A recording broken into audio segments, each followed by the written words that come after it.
माऊली, कालच या ठिकाणी मुख्यमंत्री आले होते। यांनी शब्द दिला होता की 800 कोटी मंजूर करून याचं काम पूर्ववत करतो। मात्र मुख्यमंत्री जात नाही तर केमिकलचं पाणी सुरू झालं।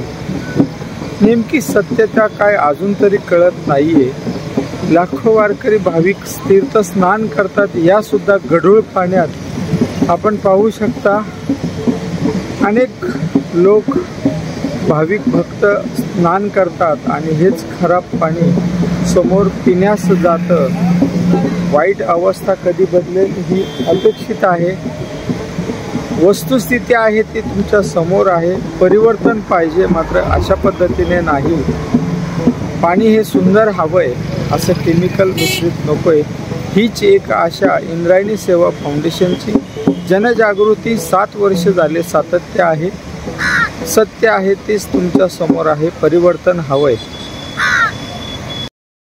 नमस्कार, या ठिकाणी पिंपरी चिंचवड महानगरपालिकेची गाडी उभी आहे, जी नदी स्वच्छतेसाठी आहे असं ते म्हणतायत। नमस्कार, या ठिकाणी ही गाडी नेमकं काय काम करते?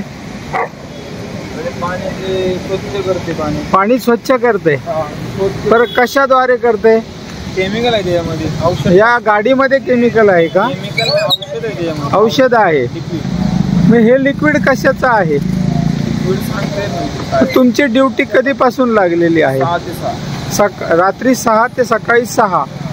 पाहू शकता आपण या ठिकाणी पिंपरी चिंचवड महानगरपालिकेने जी गाडी लावली ती एवढ्या मोठ्या इंद्रायणीला वरून पाणी सोडून जर नदी स्वच्छ होत असेल तर विचार करण्यासारखी बाब आहे की ह्या बाबत काय सत्यता आहे। महाराष्ट्र राज्य प्रदूषण महामंडळ, पिंपरी चिंचवड महानगरपालिकेतील प्रदूषण महामंडळ नेमकं काय करतंय हे समजणं नितांत गरजेचं आहे। धन्यवाद माऊली।